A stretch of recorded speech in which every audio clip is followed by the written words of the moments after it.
حضرت عمر ابن عبدالعزیز رحمۃ اللہ علیہ کے زمانے کو بھی خلافت راشدہ کے اندر شمار کیا جاتا ہے۔ جس دن سے خلیفہ بنے، جس دن تک انتقال ہوا، غسل جنابت کی نوبت نہیں آئی۔ گھر میں تشریف لائے، بیٹی بات کرتے ہوئے منہ پر ہاتھ رکھتی ہے، کہا بیٹی کیا ہو گیا؟ کہا جی گھر میں کھانے کو نہیں تھا، سوائے پیاز کے ایک پیاز کھایا ہے، اس لیے منہ میں سے بدبو آ رہی ہے، آپ بات کرتے ہوئے آپ کو محسوس نہ ہو اس لیے ہاتھ رکھ لیا۔ کہا بیٹی اگر تو چاہے تو میں بہت کچھ لا کے دے سکتا ہوں، لیکن تو اور میں دونوں جہنم میں چلے جائیں، اور اگر چاہو تو صبر کر لو، تھوڑی سی زندگی ہے، مزے ہی مزے ہوں گے۔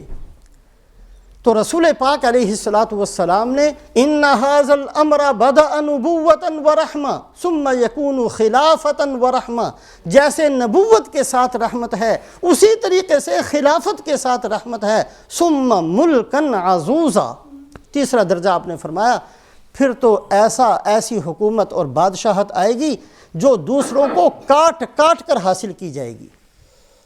ایک ہی مقصد ہوگا، مجھے لیڈر بناؤ، میں نہ ہوتا تو تم مر جاتے، میں نہ ہوتا تمہارا ملک ستیہ ناش ہو جاتا، میں نہ ہوتا تمہاری تباہی بربادی ہو جاتی، میں ہوں تو بچ گئے، میں ہوں تو بچ گئے، میں ہوں تو بچ گئے، یہی بکواس کرتے رہنا، یہی یزیدیت ہے۔ اللہ پاک اس بات کو قطعاً پسند نہیں کرتے۔ حضرت امام مہدی تشریف لائیں گے، رسول پاک علیہ الصلاۃ والسلام نے خبر دی ہے، اور جو عام طور پر یہ کہا جاتا ہے اور حدیث پاک کے اندر آتا ہے کہ بڑے بڑے صلحاء ان کو پہچانیں گے، خود نہیں اعلان کریں گے کہ میں مہدی ہوں، آ جاؤ میرے ہاتھ پر بیعت کر لو، ایسا نہیں کریں گے۔ صلحاء پہچانیں گے، مجبور کریں گے ان کو بیعت کرنے پر، اور اس کی تفصیل جو روایات کے اندر آتی ہے کہ امت کے حالات اتنے بگڑ جائیں گے اور ایک دوسرے کا گلا کاٹنا یہ اتنا زیادہ ہو جائے گا کہ حج کے موقع پر جو مینا کی وادی ہے وہ خون سے بھر جائے گی۔ جو بندے حج پر گئے ہوں گے، قتل و قتال اس لیے کہ آج مسلمان کے اندر جوش جذبہ اتنا ہے کہ ذرا سی کوئی بات کا تھپڑ، اور ہاتھ گلے جیب میں بندوق ہو تو سیدھی گولی۔ آج ہمارے پاس تو صبر تحمل ہے ہی نہیں، ہم اپنی ذرا سی بھی بات برداشت نہیں کر سکتے۔ ہمیں کچھ نہیں چاہیے، کوئی نمازی ہے، پرہیزگار ہے، روزے گار ہے، ہم نے بکواس کر دینی ہے، اس لیے کہ ہمارے اندر ایسی بگاڑ اور ایسی عادتیں ہماری راسخ اور پکی ہو گئی ہیں کہ ہمارے اندر بالکل بھی انسانیت نہیں رہی۔ یہ اتنی بڑھ جائے گی، اتنی بڑھ جائے گی، اتنی بڑھ جائے گی، حدیث پاک کے اندر آتا ہے کہ حج کے لیے بھی لوگ اکٹھے ہوں گے تو مینا کی وادی قتل و قتال اور خون سے بھر جائے گی۔ اب جو اس زمانے کے صلحاء ہوں گے اس حالت کو دیکھ کر اتنے پریشان کہ کیا کریں۔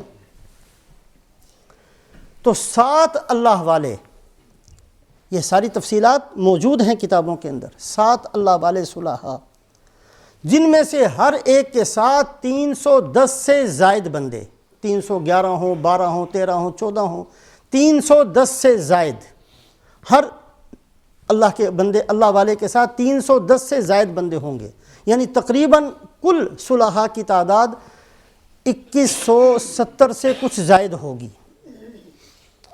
یہ سارے کے سارے کہیں گے کہ بھئی یہ وقت ہے حضرت امام مہدی کے ظاہر ہونے کا، لہذا تلاش کیا جائے۔ تلاش شروع کریں گے۔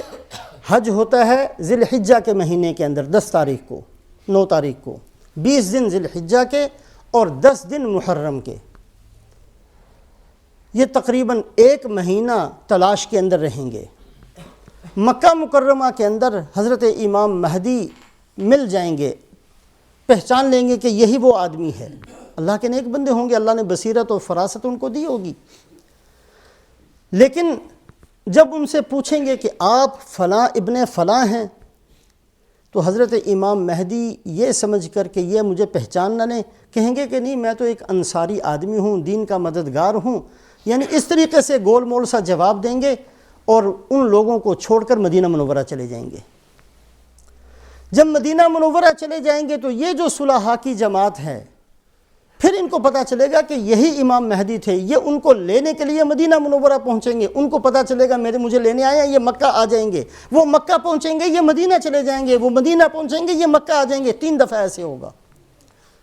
اور اس کے بعد جب یہ صلحاء کی جماعت مکہ مکرمہ کے اندر پہنچے گی تو حضرت امام مہدی اپنا رخسار بیت اللہ کی دیوار کے ساتھ لگا کر رو رہے ہوں گے جس وقت ان کو آ کر پکڑیں گے، اور پھر ان کو واسطہ دیں گے کہ ہم اللہ کا واسطہ دے کر کہتے ہیں اگر آپ نے ہاتھ نہ پھیلایا اور اگر آپ نے بیعت نہ کی، اس لیے کہ بیعت ہوگی تو اللہ کی مدد اب اترے گی، اگر آپ نے بیعت نہ کی تو ہمارا خون بھی آپ کے سر پر اور امت کی گمراہی کا بوجھ بھی آپ کے سر پر، پھر مجبوراً حضرت امام مہدی بیعت کے لیے ہاتھ بڑھائیں گے۔ یہ جو ایک بیماری ہمارے اندر آ گئی ہے کہ مجھے لیڈر بناؤ، مجھے لیڈر بناؤ گے تو تمہارا مسئلہ حل ہوگا، ورنہ تم سارے کے سارے بہہ جاؤ گے سمندر کے اندر۔ یہی یزیدیت ہے۔ یزیدیت کسی اور چیز کا نام نہیں ہے۔ مجھے بڑا بناؤ، میں تمہارا بڑا ہوں، میں نے بڑا بننا ہے، میں نے بڑا رہنا ہے، میں نے کسی اور کو بڑا نہیں بننے دینا، اسی کا نام یزیدیت ہے۔